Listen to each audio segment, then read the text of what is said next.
Hi, I'm Jeff Altman, the Big Game Hunter.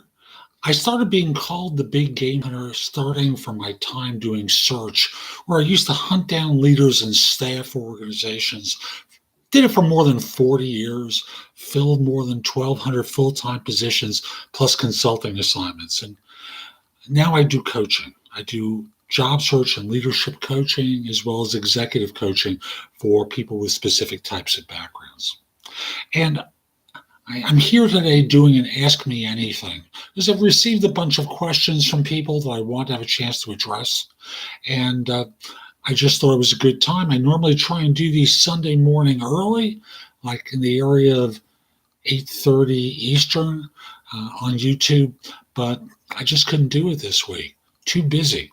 So here I am. It's Wednesday, 3 p.m., and I want to answer some questions. So, question number one, should I call a job right after I apply to them? I will speak from the perspective that I had being a resume recipient when I did headhunting. And the answer is no, do not do that. All that happens is you're annoying. Now, let's look at it from their standpoint. What are you going to say to them? I just sent you my resume. Did you get it?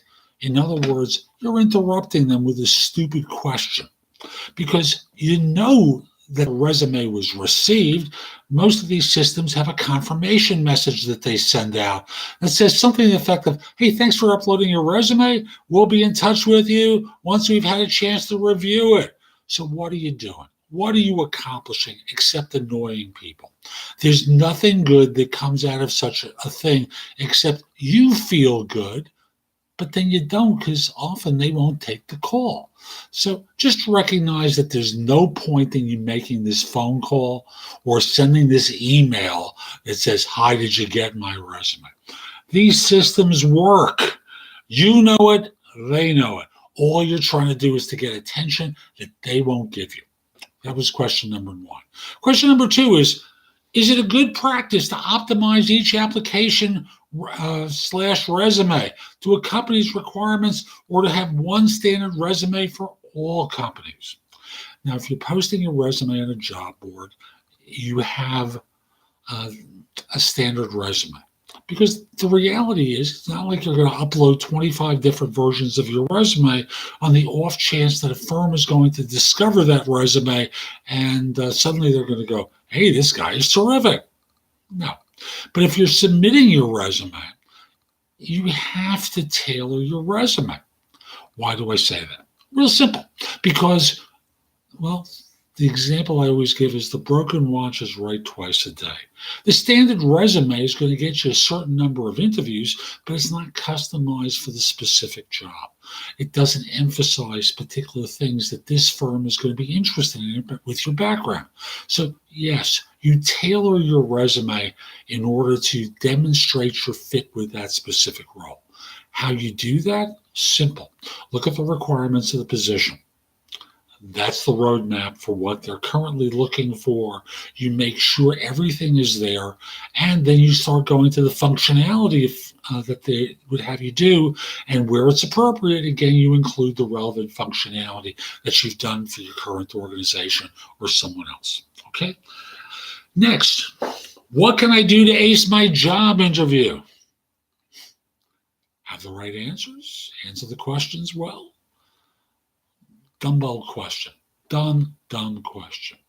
You demonstrate how your background is relevant to what they're looking for.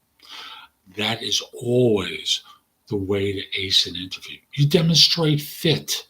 I'm not a big fan of fit, but employers are. What you want to do is have an upbeat personality.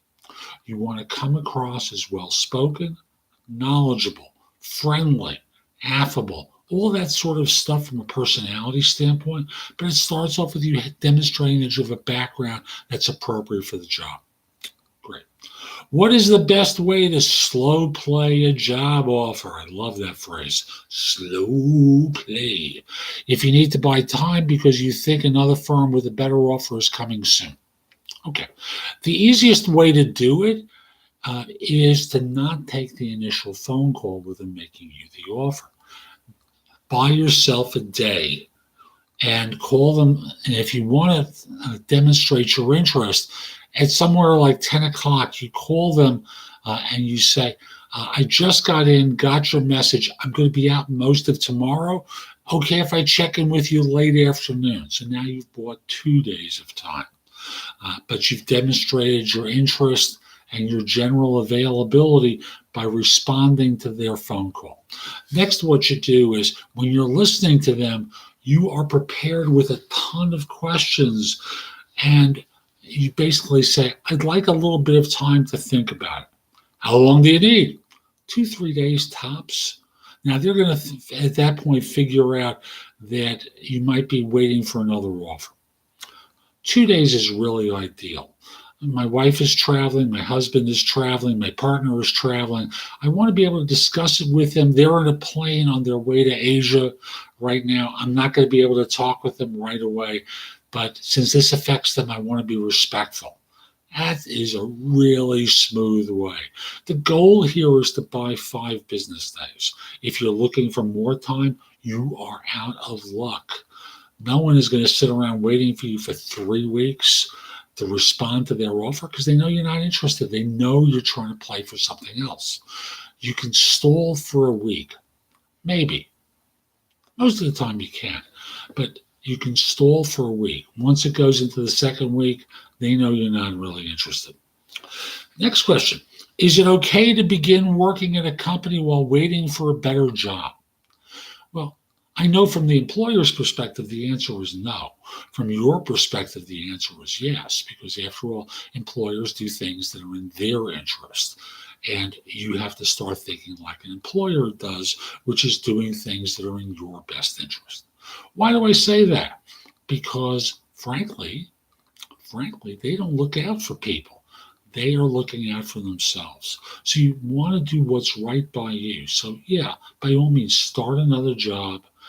If you quit, they're not going to be happy. You know that already. That's why you asked the question. But you've got to look out for number one. Otherwise, you can wind up in number 2, if you understand my meaning. Is there a way to invite people all at once in my LinkedIn group? I have 2,500 connections. Now, I've got 25,000 connections. And the answer is no. They don't want people being spammed.